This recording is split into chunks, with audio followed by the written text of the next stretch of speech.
y fidelidad.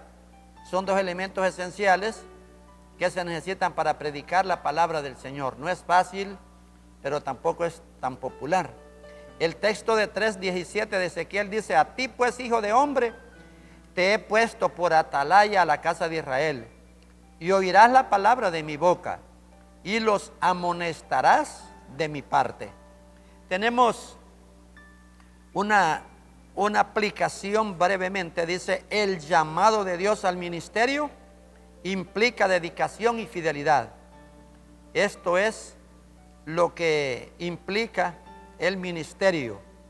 Implica dedicación y fidelidad. ¿Dedicación para qué? Para prepararnos con la predicación, prepararnos para la conferencia, para la enseñanza.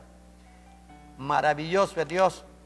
3 propósitos, 3 objetivos de este maravilloso estudio: comprender que Dios levanta siervos suyos para decirle al pueblo cuál es su condición. Dios siempre usa al hombre. El segundo poder después de Dios es el hombre. Pero también valorar el ministerio de los siervos de Dios. Es importante este propósito también, porque muchos no valoran el ministerio de los siervos de Dios. Vale la pena que lo valoremos. Y el propósito número 3 del estudio: sensibilizar a otros sobre la importancia de dar testimonio de la verdad. El mejor mensaje que podemos predicar es nuestro testimonio. Cuando nosotros damos un buen testimonio, nos estamos convirtiendo en la luz. Dice: vosotros sois la luz. Una luz no se enciende para ponerla debajo de la cama, dice, debajo de la mesa. Se pone en altura para que alumbre a todos. Nosotros somos la luz. Pero además de ser la luz, también Dios nos ha convertido a nosotros como la sal de la tierra, porque nosotros estamos preservando este mundo. Dice Isaías 1:10 que si Dios no hubiese dejado un remanente, dice que hubiésemos sido como Sodoma y como Gomorra. Pero Dios ha permitido este remanente, y ese remanente es la iglesia de nuestro Señor Jesucristo. ¡Qué bien! Tenemos a manera de introducción, déjeme decirle que Ezequiel y Daniel ejercieron el ministerio casi, fueron contemporáneos, con la única diferencia de que Daniel y Ezequiel estuvieron en Babilonia, Jeremías en Jerusalén. No se le menciona en otra parte de la Biblia a Ezequiel. La única información que disponemos para reconstruir la biografía de Ezequiel es la que encontramos en su propio libro. El nombre de Ezequiel en idioma hebreo, mire qué bonito es ponerle no cualquier nombre a nuestros hijos, sino nombres que trasciendan, nombres que tienen un significado espiritual. Dice, significa aquel a quien Dios fortalece. Ezequiel, alguien que tiene ese nombre de Ezequiel, lo felicito, porque dice aquel a quien Dios fortalece. Pero también se puede, otro sinónimo, aquel cuyo carácter es una prueba personal del fortalecimiento de Dios. O simplemente Ezequiel: Dios es fuerte. Qué lindo, gloria a Dios. Pero también puede tener: Dios fortalece. Es importante los nombres, porque hay nombres que son, ¿verdad?, tan feos, que no tienen ningún significado. Pero qué bueno es que en el trasfondo de un nombre tiene un significado que trasciende.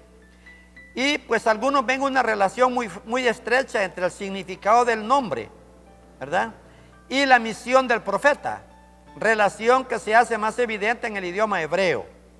Ezequiel, escuche bien, Ezequiel fue llamado a ministrar a un pueblo de corazón duro y cerviz dura. Cerviz, esa palabra cerviz significa duro para humillarse, ser indómito, no se deja doblegar, no se doblega por nada. Eso es, hay mucha gente que es de dura cerviz, que no le entra nada. Dice: no me hable de eso porque a mí no me interesa. No se deja moldear de ninguna forma. Tenemos, dice acá, hermanos amados, Dios Por otro lado, le aseguró que había hecho su rostro duro, duro como pedernal. ¿Sabe que pedernal? Hay variedad de piedras, pero este pedernal, de la cual habla aquí en Ezequiel, es la variedad de cuarzo compacto. Yo no sé si usted conoce el cuarzo, es una piedrita como transparente, bien bonita, que produce chispas al pegar una con otra, produce chispas porque es dura completamente, va. Al golpearla con otro pedernal, ¿verdad? Produce chispas.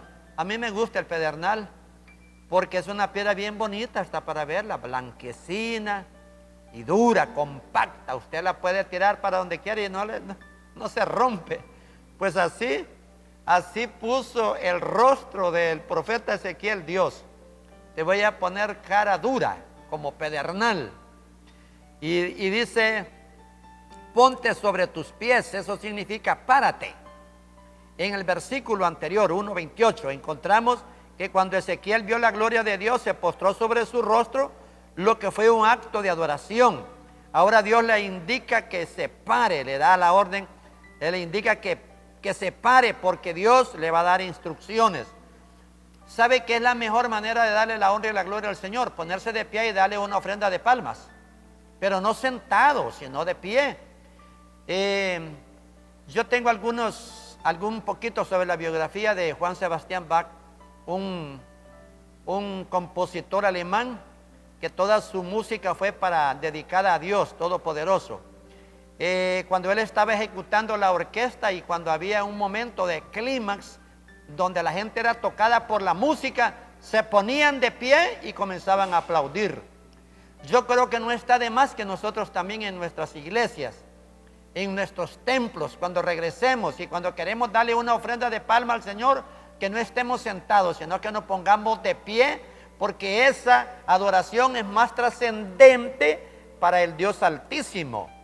Aquí Dios le dice, párate, y él se pone de pie, y pues porque Dios le iba a dar un mensaje poderoso para la casa de Israel.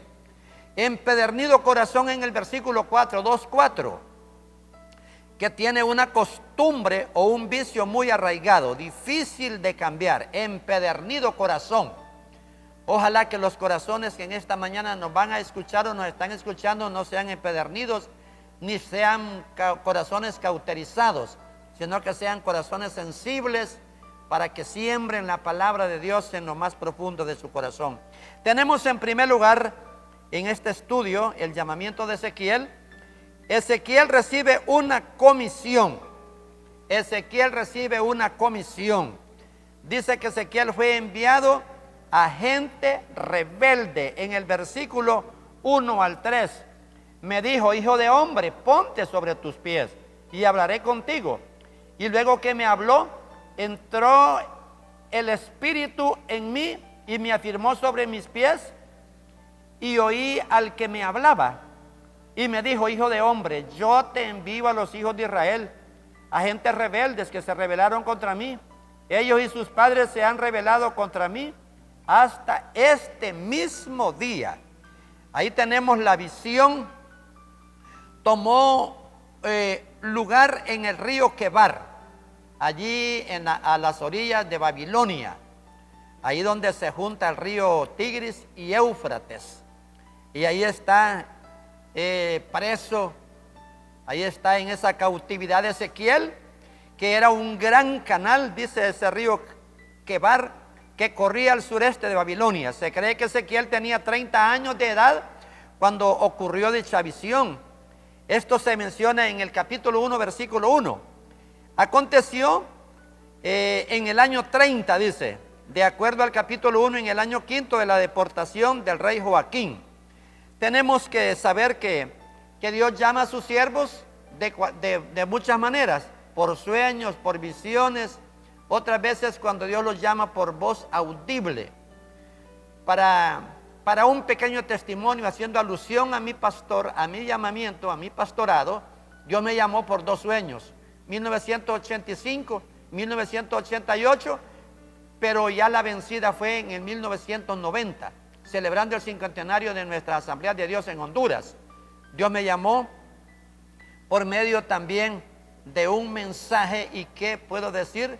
Dios me llamó directamente porque oí la voz del Espíritu Santo audiblemente. Me dijo: estás perdido y te necesito. 3 veces. Y yo volví mi rostro para todas partes, pero era Dios el que me estaba llamando para que yo entrara al Evangelio, reconociera que era pecador y reconociera a Cristo como mi Salvador. Ezequiel vio sobre la expansión un trono sublime, sobre el cual posaba la gloria de Jehová. Y cuando la contempló, se postró sobre su rostro y escuchó la voz de uno que hablaba con él. Qué maravilloso esta visión. Al estar postrado en actitud de adoración, porque la verdadera adoración que nosotros podemos ofrecerle al Señor es postramiento. Es cuando estamos de rodillas y cuando otras veces estamos rostro en tierra. Ahí estamos humillados hasta lo sumo y Dios está siendo adorado por un hijo suyo que está postrado en humilde oración. Tenemos que orar también con ropa, no con calzoneta. Escuche bien esto, ni con camiseta tampoco. Porque si usted se va a presentar en una audiencia que le permitiera el señor presidente de la República, usted no va a ir así todo andrajoso, todo feo. Usted va a ir hasta con saco, con corbata, con loción y con todo. ¿Cuánto más cuando nos presentamos delante de nuestro amado Padre Celestial? Tenemos que tener pantalón, tenemos que tener camisa. Yo nunca oro en camiseta. Oro con camisa y bien corregido, porque estoy delante de mi Padre Celestial. Yo no voy a ir tampoco a un culto en calzoneta o en pantaloneta. Nunca. Tenemos que ir bien corregidos porque vamos a estar delante del Dios Todopoderoso. Gloria a Dios. Note cómo este espíritu era el mismo que le hablaba. Entonces entró el Espíritu en mí. Mire qué lindo, cuando está viendo la visión, el Espíritu Santo entró en él y lo afirmó sobre sus pies y le habló y le dijo: entra y enciérrate dentro de tu casa.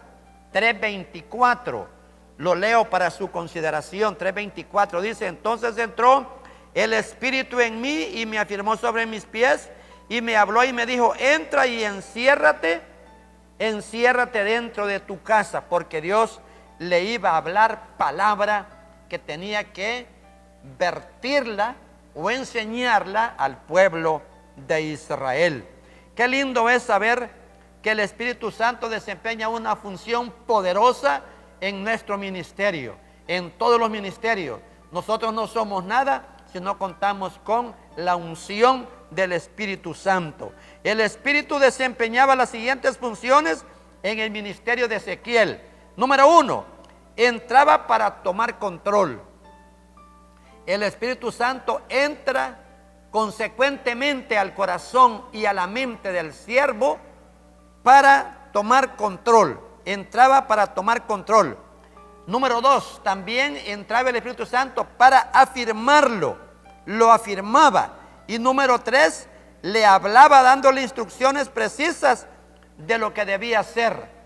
Nosotros cuando vamos a predicar tenemos que prepararnos para ver lo que vamos a decir, para ver si es de bendición la palabra que vamos a vociferar, que vamos a decir a la congregación.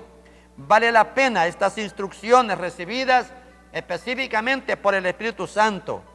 Al examinar esta parte encontramos que algo muy importante ocurre en el hecho de que el Espíritu haya entrado en Ezequiel. Y es que esto garantizaba, mire, la entrada del Espíritu Santo a Ezequiel le garantizaba la misión profética a que se le había encomendado. Por eso es que ningún pastor debe de estar vacío del Espíritu Santo. Tenemos que anhelar la llanura del Espíritu Santo. Tenemos que anhelar estar en esa unción que esté fluyendo en nuestro cuerpo, que esté fluyendo en nuestro ser. Es por eso que el Espíritu Santo es para todos, no solamente para unos pocos. Dice: arrepentidos y convertidos, dice, para que y seréis llenos, dice el Espíritu Santo, dice en Hechos 2:38. El Espíritu Santo es para todos los que somos evangélicos y para los que van a ser evangélicos también. Para todos, dice, cuanto Dios nuestro Señor llamare. Así es que Ezequiel no se convirtió en profeta por haber analizado la condición en que se encontraba la nación. Tampoco profetizó por haber leído muchos libros místicos relacionados a Israel. Todo sucedió como resultado de haber entrado el Espíritu Santo en él. Qué lindo. Cuando el rey Saúl fue ungido como rey, que se le derramó sobre su cabeza un cuerno de carnero lleno de aceite. Dice que el Espíritu Santo entró a Saúl y dice que Saúl comenzó a profetizar. Comenzó a hablar diferente, no como hablaba antes, porque tenía una unción poderosa del Espíritu Santo que lo estaba dirigiendo, que lo estaba guiando.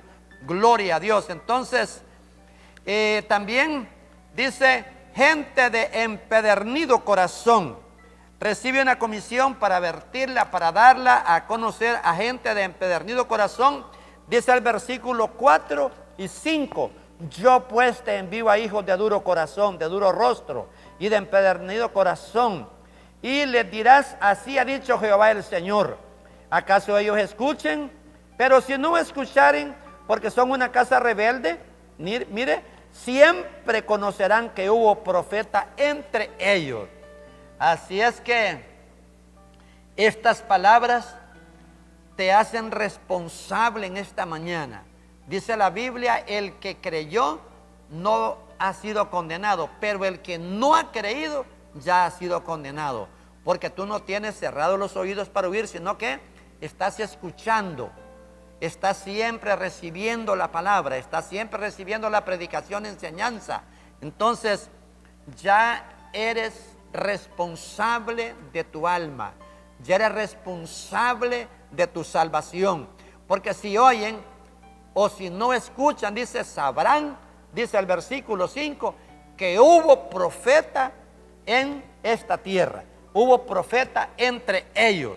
El corazón de los hebreos se había endurecido tanto que el Espíritu describe a la nación de Israel con los siguientes términos. Mire qué tremendo estos términos que usa el profeta de parte de Dios para decir quién era Israel. Dice, gente rebelde. Mire qué tremendo. Número 2, que se rebelaron contra mí. 3, ellos y sus padres se han rebelado contra mí hasta este mismo día.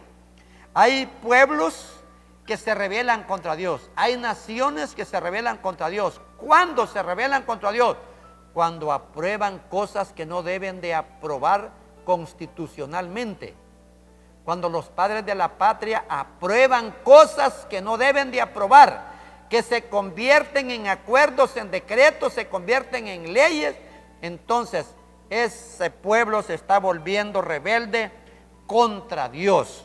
Que Dios nos ayude, que Dios nos guarde. Oremos por nuestras autoridades para que hagan todo lo mejor para bendición del pueblo. Número 4, hijos de duro rostro. Número 5, y de empedernido corazón. Mira qué tremendo. No se trata de algo nuevo que describa la desobediencia del pueblo. Tanto Judá como Israel se habían convertido en naciones paganas, naciones idólatras, naciones, amados hermanos, que estaba la ira de Dios sobre ellos. Las palabras gentes rebeldes del versículo 3 se pueden traducir como naciones rebeldes, naciones paganas. Las dos naciones eran rebeldes como las naciones paganas, como las naciones gentiles.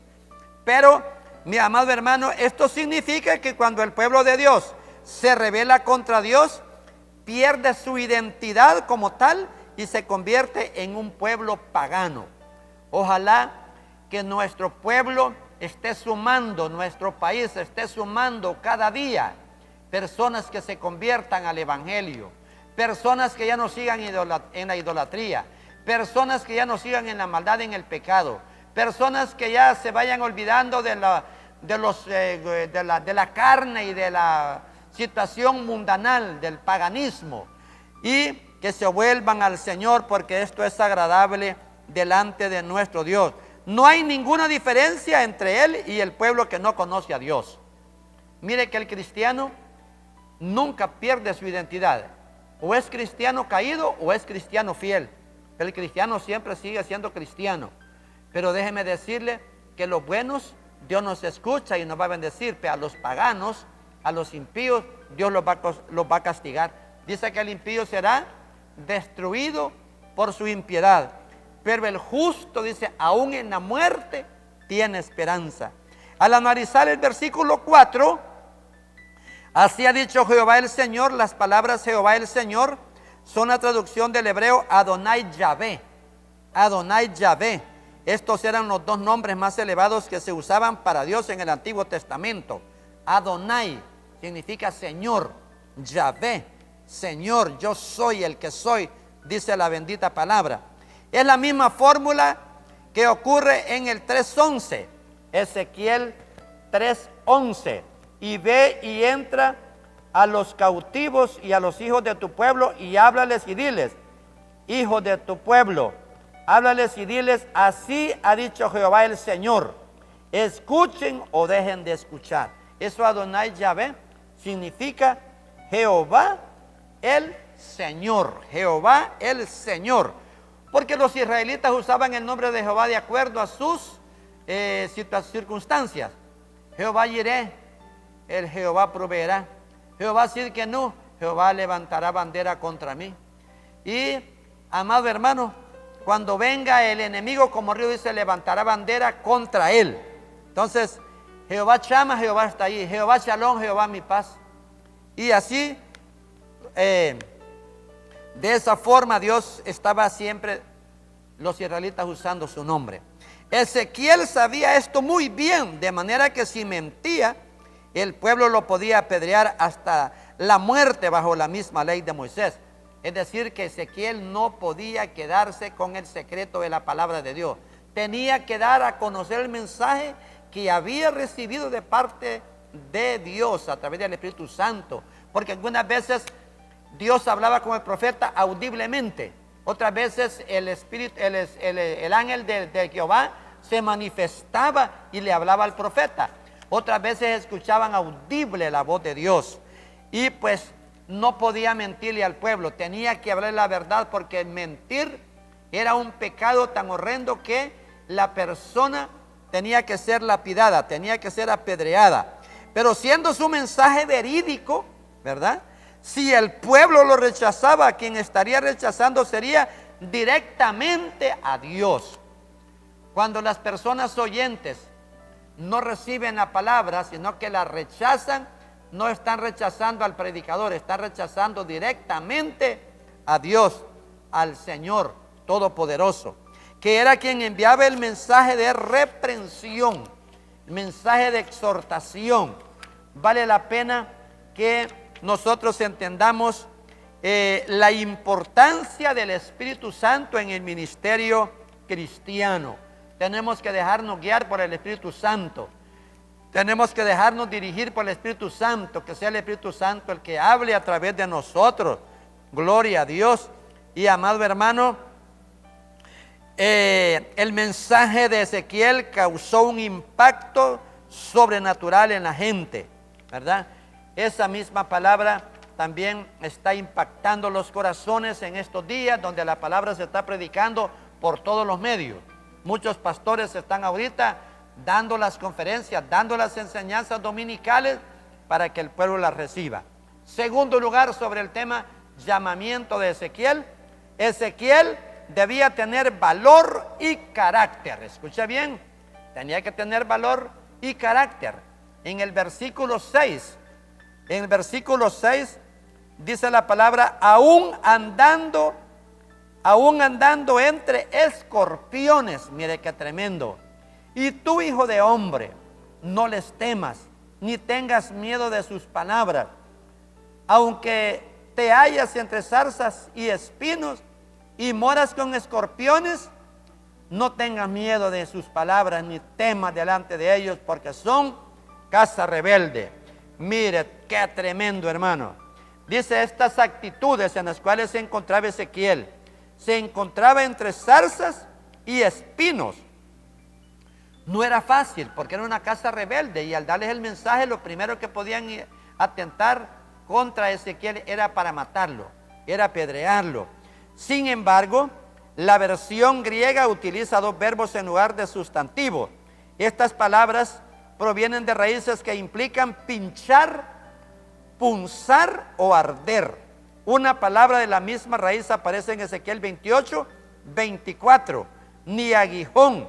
En Primero Reyes 12, 11. Mire, eso de escorpiones.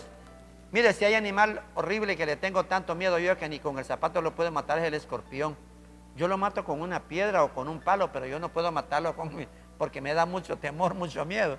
Dice Ezequiel Primero Reyes capítulo 12 y versículo 11. Mire, nos habla de escorpiones.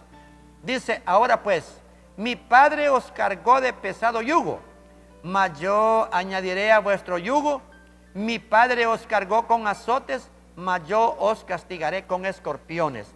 Y sabe, mi amada hermana, hablando de escorpiones, ese es el animal que Apolión, el jefe de los demonios en el infierno, va a usar para estar azotando o castigando, ¿verdad? Haciendo sufrir más a los que están en ese lugar de tormento. Es el escorpión.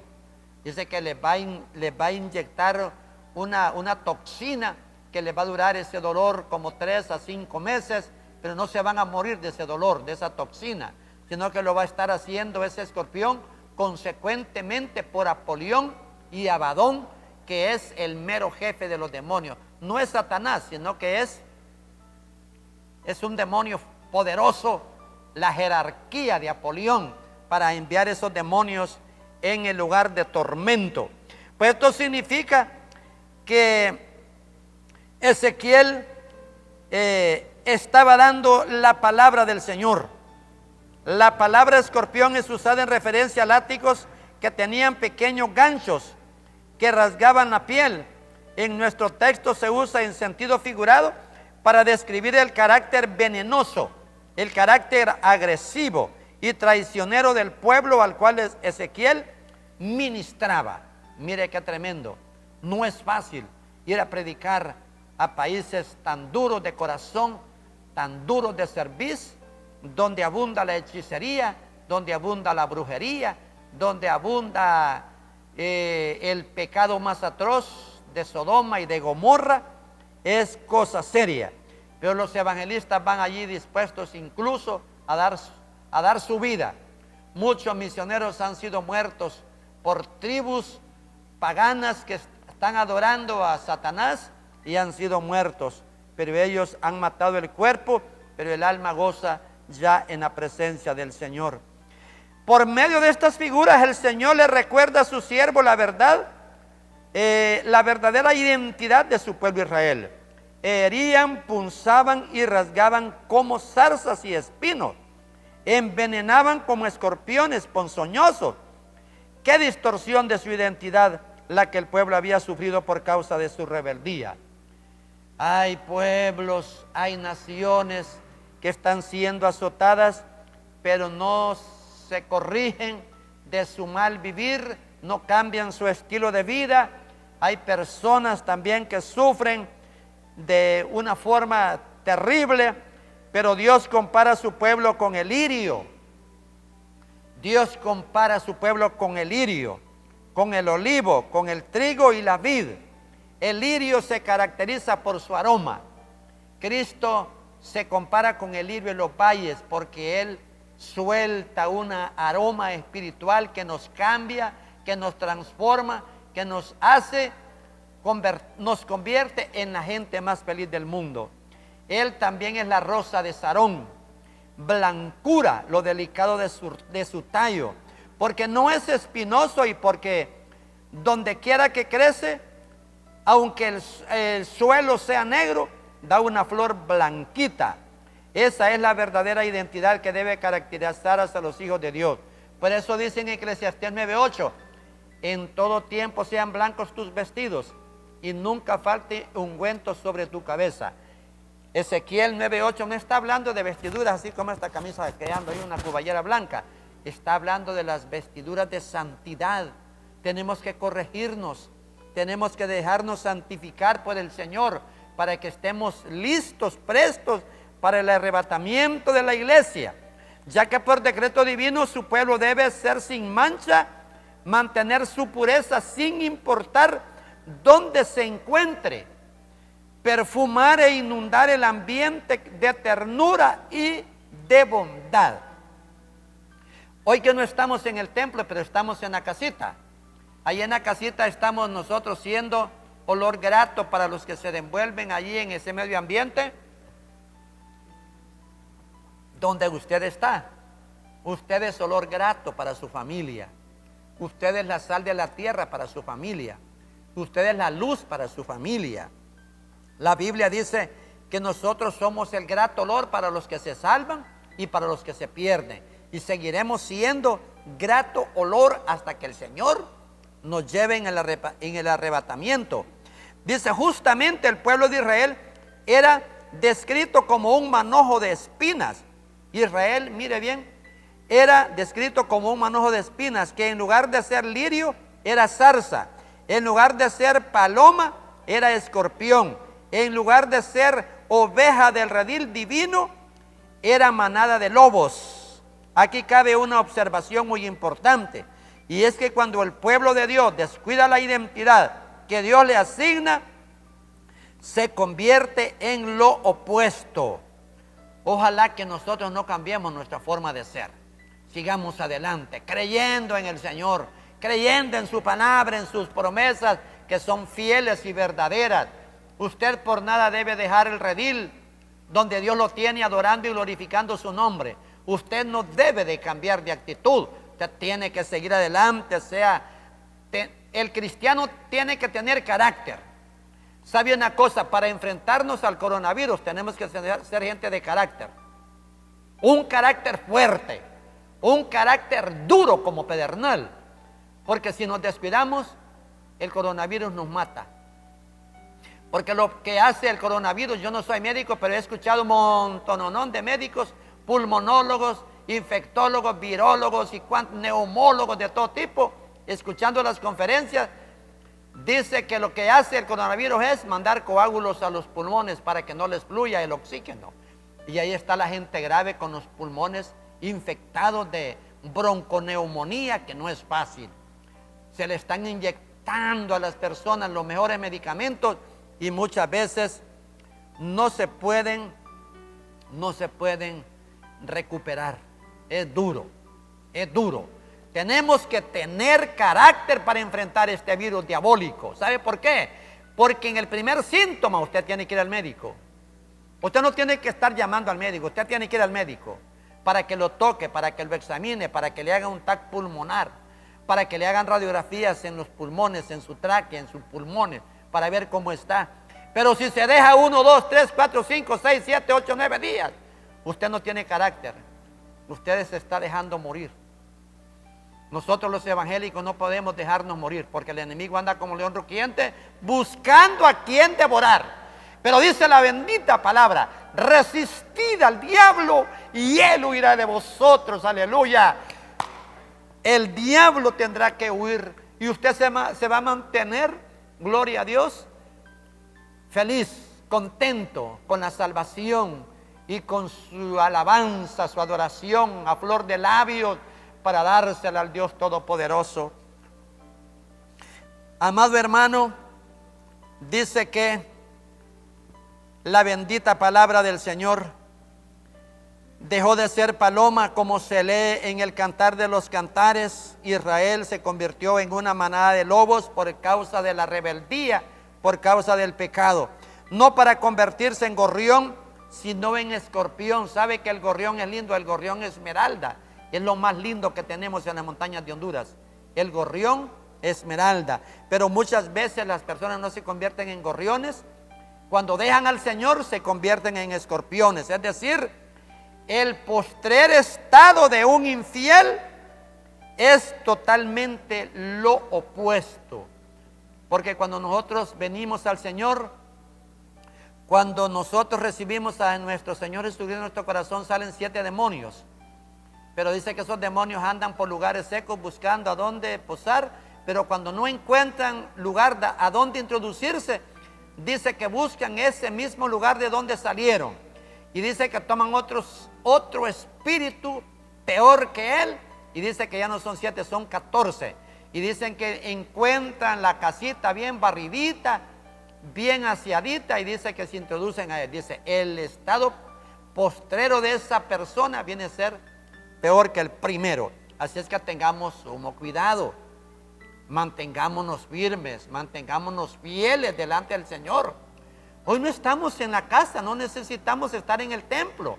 Allí en su casita usted está perseverando, ahí está meditando en la palabra, allí usted está haciendo oración, ahí está teniendo usted el altar familiar, ahí usted está adorando a Dios. Es más, incluso cada día puede apartar una ofrenda. Si a la iglesia veníamos los martes, miércoles y jueves, sábado y domingo, usted puede apartar esas ofrendas y presentárselas al Señor cuando ya volvamos al templo, porque vamos a volver al templo. Téngalo por seguro, se lo profetizo en el nombre de Jesús. Cuando ya tengamos la vacuna, que es ciertísimamente la vacuna, nos vamos a inmunizar, y entonces ya no vamos a usar el distanciamiento, ni ya no vamos a usar tampoco la mascarilla ni el gel, porque vamos a estar inmunizados para que ese coronavirus no afecte nuestros pulmones. Con un pueblo insensible a su anuncio, versículo 7. Miren lo que dice el versículo 7, amado hermano. Les hablarás pues mis palabras, escuchen o dejen de escuchar, porque son muy rebeldes. No tengas miedo, Ezequiel, no tengas miedo, no temas. Son dos palabras sinónimas, no temas, no tengas miedo. Dice que cuando el Señor llamó a Jeremías bajo circunstancias muy parecidas, le dijo lo mismo: no temas delante de ellos, Jeremías. Yo te he puesto para edificar, para arrancar, para destruir. No temas delante de ellos. Jeremías 1:7 contiene las mismas palabras: no tengas o no temas delante de ellos. Aquí encontramos una verdad que con frecuencia es omitida. El Señor le exige a ambos siervos suyos que no tengan temor de encontrarse cara a cara con el enemigo. No temas delante de ellos. En otras palabras, mis amados hermanos, no solo tenemos que hablar de amor, no solo tenemos que hablar de compasión, de misericordia, no solo podemos hablar de dinero, ¿de qué? Tenemos que exhortar debidamente al pueblo para que se corrija. Si alguien anda torcido, tenemos que tratar de enderezarlo nosotros, no con filosofía huecas y vanas sutilezas, sino con la bendita palabra del Señor. Esta palabra tenemos que usarla. No temas delante de ellos. Como pastores nosotros tenemos que tener carácter. No podemos ser tolerantes. No podemos, porque el juicio de Dios nos puede caer a nosotros en cualquier momento. Tenemos que estar dispuestos a exhortar a todo aquel que ha pecado contra Dios, que se arrepienta y que también se someta a una disciplina, como a una disciplina se sometió a Aarón y Miriam, los hermanos de Moisés, que estaban murmurando contra Moisés. Murmuraron en contra de Jehová. Dios los puso en disciplina. 7 días, podrían ser 7 meses o 7 años, pero el pueblo no pasó adelante, estuvo ahí hasta que pasó la disciplina. Cuando Dios llamó a Moisés, le pidió que se encontrara cara a cara con el faraón en su palacio real. Y mire, eso no fue fácil, porque enfrentarse a faraón tenía que ser una persona de carácter como Moisés, un hombre duro, un hombre humilde. No ha habido otro hombre humilde en la faz de la tierra como Moisés, hablando humanamente, porque el humilde por excelencia es Jesús de Nazaret. Él dijo: aprended de mí, que soy manso y humilde de corazón, y hallaréis descanso para vuestras almas. En la actualidad, esta característica del servicio cristiano se ha descuidado de manera preocupante. Mire, en la mayoría de los casos deseamos servir a Dios según los términos de condiciones que nosotros estipulemos y dentro del territorio que nosotros demarquemos. De ahí que nos encontremos ocupados en esferas de servicio sumamente cómodas, que no representan ninguna amenaza a nuestra estabilidad y seguridad. Pero el cristiano no puede escoger el territorio de combate. Tenemos nosotros que combatir contra los diablos y contra los demonios, ni pretender atacar por flancos, no. No podemos, porque Dios siempre lo envía a que se encuentre con el enemigo cara a cara, de frente, frente a frente. Y hay que decir la verdad, amados pastores, amados consiervos. Hay que decirle la verdad a la gente. Hay que sacarle a luz la condición del creyente para que se corrija, porque Dios nos va a llamar a cuentas cuando nosotros, Hebreos 3:17, nos presentemos delante del Jehová. Dice que nosotros tenemos que dar cuenta de nuestro rebaño. Ajá. Y si no hemos exhortado a aquel que ha pecado contra Jehová, mire, eso va a ser tremendo. Dios nos va a llamar a cuentas cualquier rato. Ahora, independientemente de la relación del pueblo, Ezequiel tenía que ir y hablar. Tenía que ir y hablar. Note que el Señor fue enfático con la misión. Ezequiel debía ir con el mensaje claro y radical, independientemente de la reacción del pueblo. Así es que tenemos que tener sumo cuidado.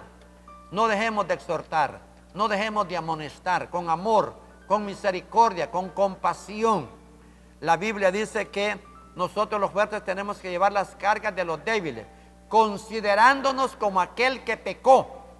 No sea que nosotros también seamos tentados y nos volvamos como aquel que pecó delante de Dios. Nosotros tenemos que estarle siempre pidiendo al Señor que nos ayude, que nos dé la fortaleza para nosotros hacer su santa voluntad y también desempeñar el ministerio como Dios quiere que lo estemos desempeñando. Tercer parte y última de este estudio, el llamamiento de Ezequiel. Dice que Dios le mostró un rollo. Dios le mostró un rollo. En el versículo 8 del capítulo 2 encontramos casa rebelde. Esto significa hacer referencia a gente que es necia en sus propias opiniones. Casa rebelde. Y en el versículo 10, capítulo 2, nos habla de endecha.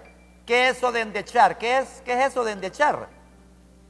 Endechar es llorar por el muerto. Endechar es composición triste y de mucho lamento por el sufrimiento.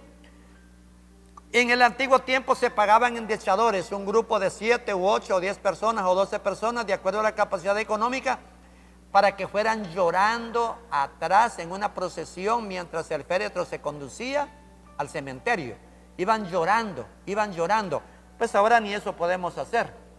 Así como está la situación con esta pandemia, no podemos hacer ni eso porque dan horas nada más para que el cadáver sea sepultado. Pero Dios nos ayude y Dios nos saque de esta penalidad. Y simbolismo del rollo. El rollo era la palabra que tenía que hablar Ezequiel. El rollo. Simbolismo del rollo.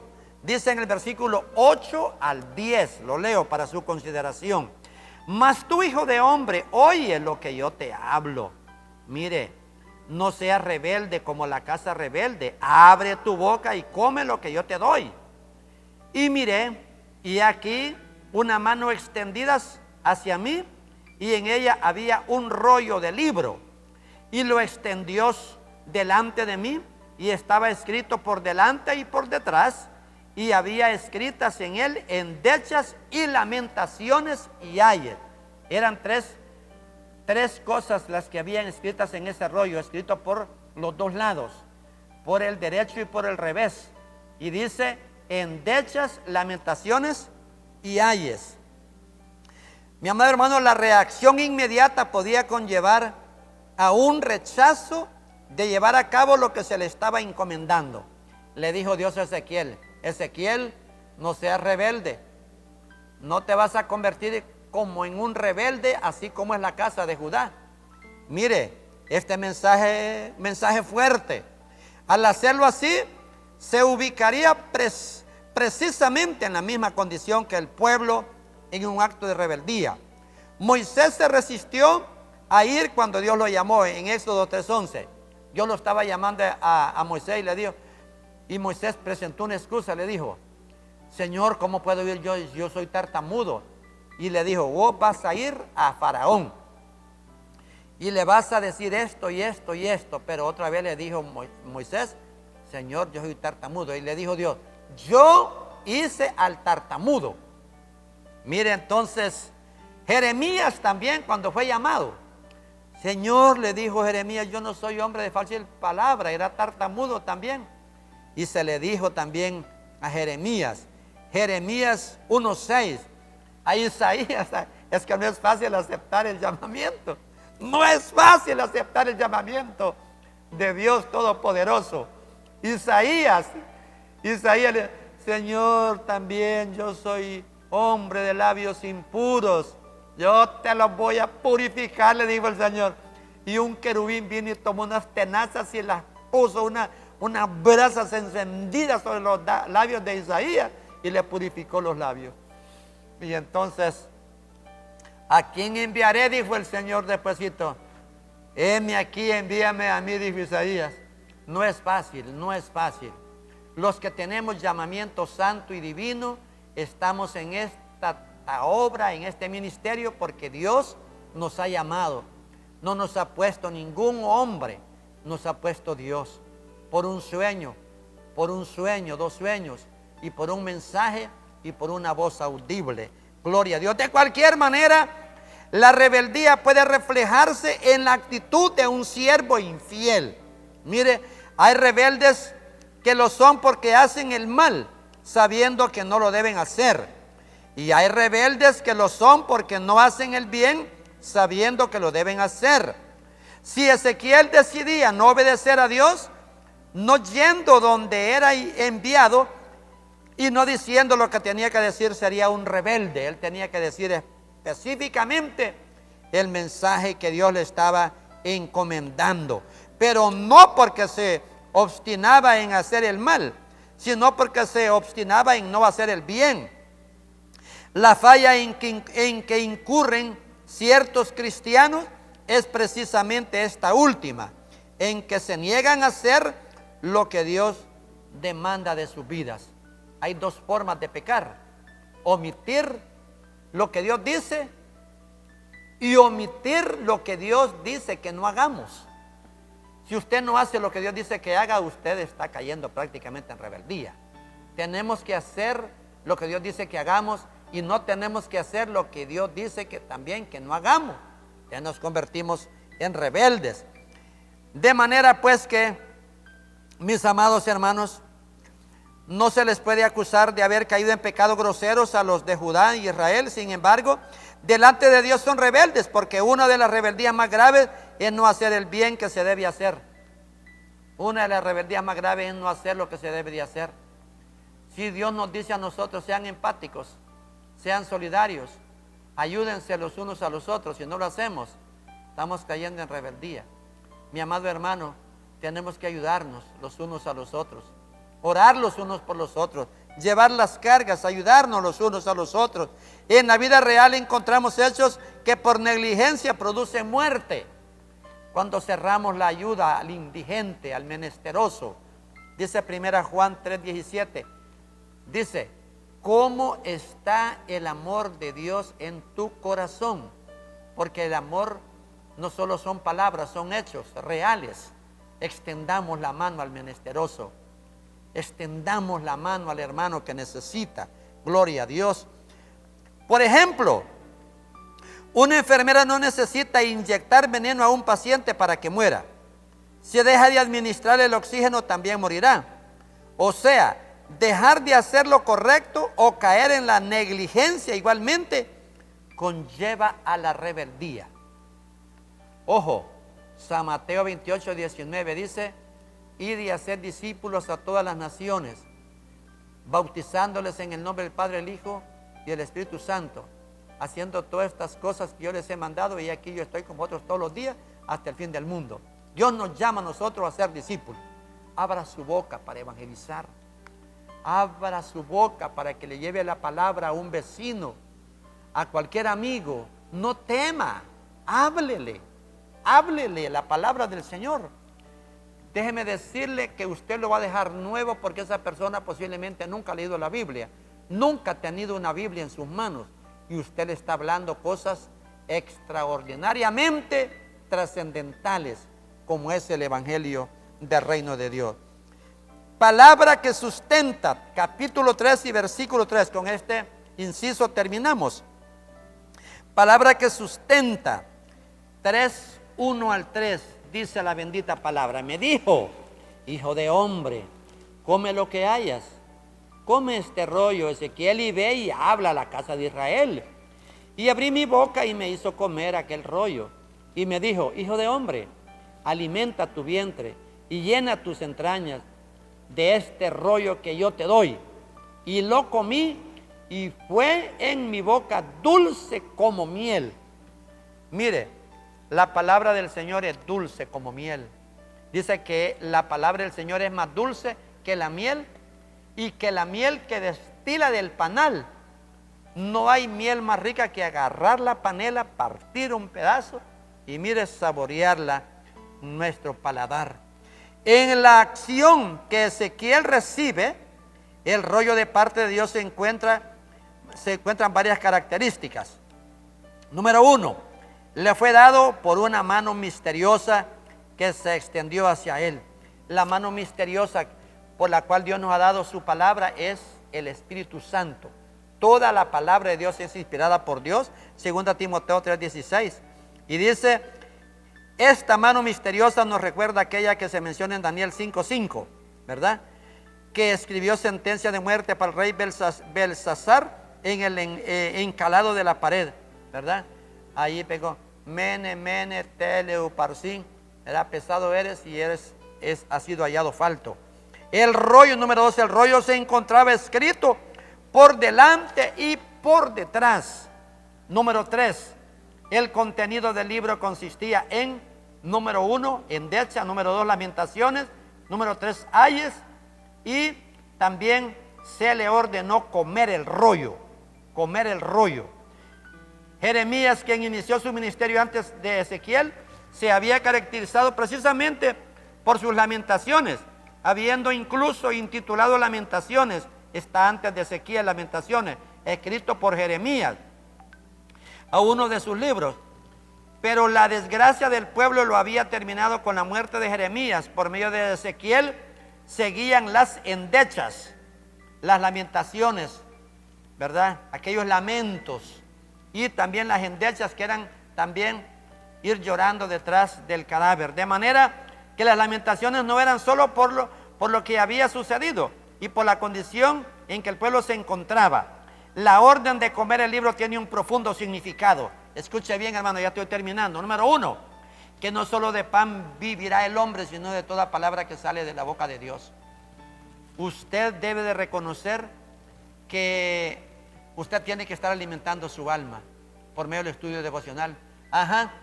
Si usted no puede leer, permita que un hijo le lea un capítulo entero de la Biblia, de cualquier libro, o que le lea un salmo para que usted escuche, porque en la medida que usted escucha, usted está alimentando su alma y más fe le está aumentando Dios en su mente y en su corazón, porque la Biblia dice que la fe viene por el oír y el oír por la palabra de Dios.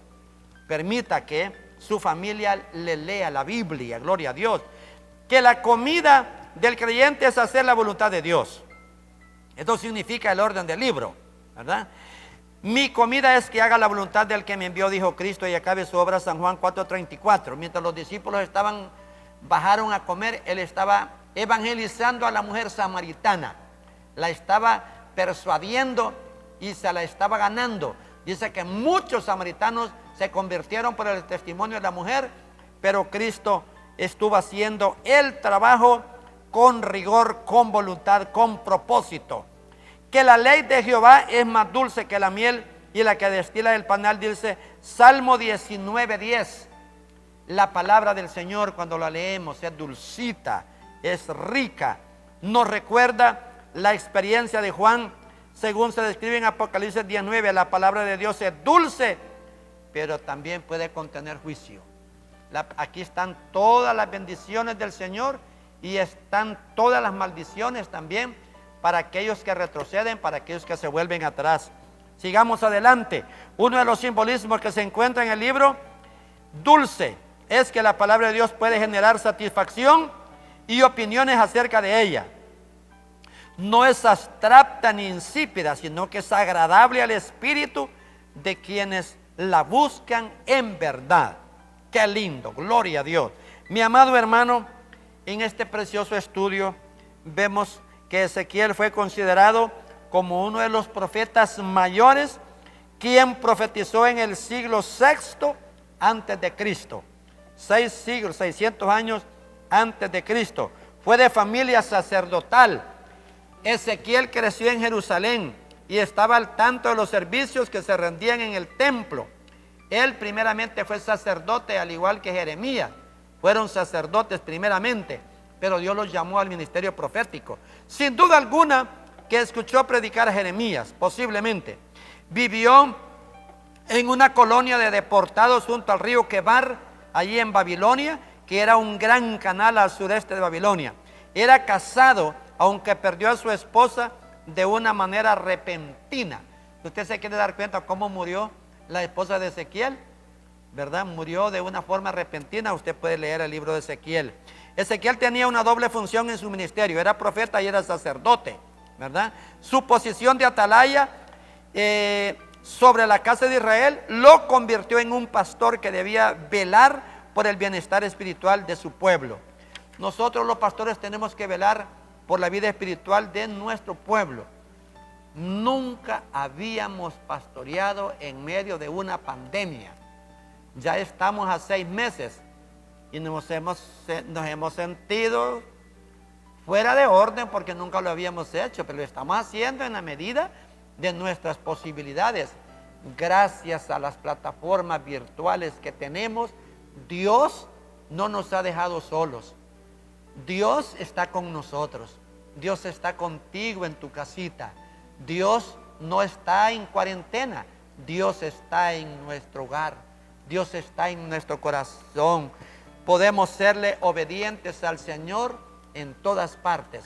Y si el Señor hiciera resonar su final trompeta, ahí en su casita, ahí en su recámara, usted va a escuchar la trompeta final y va a escuchar la voz del arcángel que viene a llevarnos para llevarnos arriba, a celebrar la gran cena de las bodas del Cordero. Dios se valió de varios términos para enfatizar la rebeldía de la nación, tales como gentes rebeldes, gentes de duro rostro, gente de empedernido corazón. De todas maneras, Dios por medio de Ezequiel seguirá llamándolos al arrepentimiento. Ezequiel salvó su responsabilidad independientemente de la actitud del pueblo. La palabra era dulce para él, mas no para el pueblo, porque contenía endechas, lamentaciones y ayes. Esta misma palabra tiene lamentaciones, endechas y también tiene ayes. Ay de ti, si no vienes y reconoces a Cristo como tu Salvador. Ese sería un lamento para ti. Sería una endecha para tu familia, para ti mismo, y sería un ay para ti mismo. Debes de reconocer a Cristo como tu Salvador. Recíbelo en lo más profundo de tu corazón. Tienes que reconocer que eres pecador también, al igual que mí.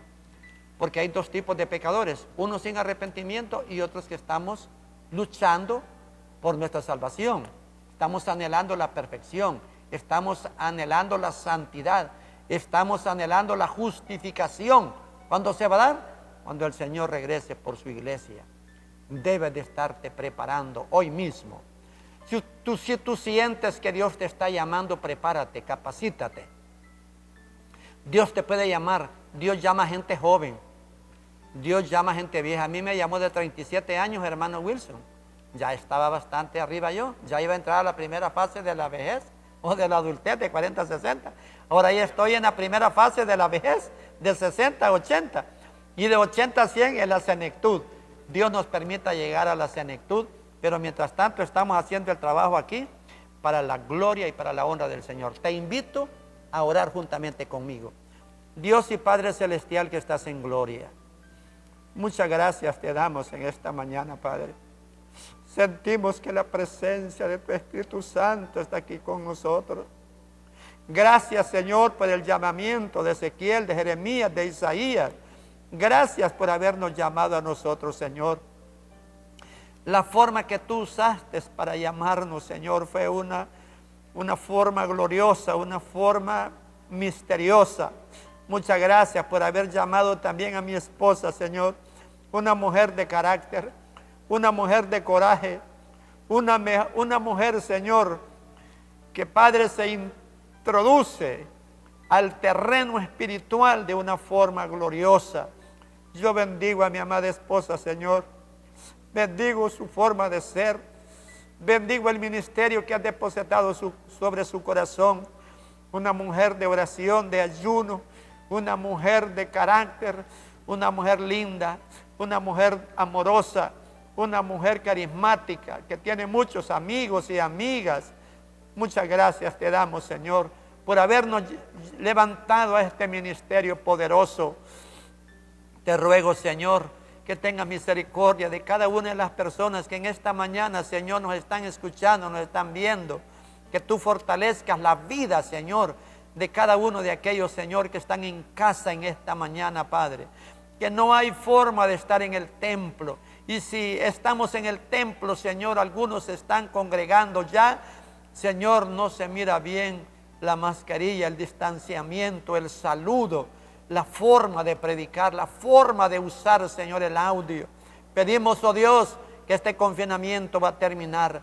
Venimos en el nombre de Jesús, rogando, Padre, por aquellos que están sintiendo en su corazón el toque de tu Espíritu Santo acerca del llamamiento, preparándose, Dios mío, porque tú tienes, oh Dios, cosas grandes para nosotros, Padre. Oh Dios, tú nos vas a ayudar, nos vas a bendecir sobremanera, sobrenatural. Y después, oh Dios, de esta vida tú nos ofreces darnos también la vida eterna como se la ofreciste al apóstol Pedro. Muchas gracias te damos, Señor. Síguenos ayudando.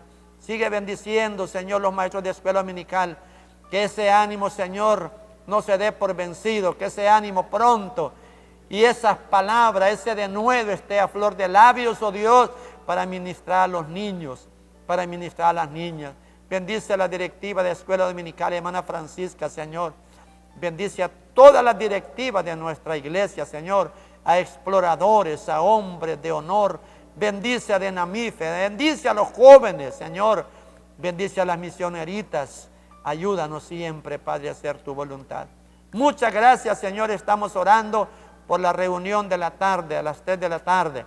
Que tu Espíritu Santo se haga presente, Señor, a través de esta plataforma para podernos gozar, para poderte glorificar, poderte adorar. En el nombre de Jesucristo. Amén y amén. Que el Señor les bendiga a todos.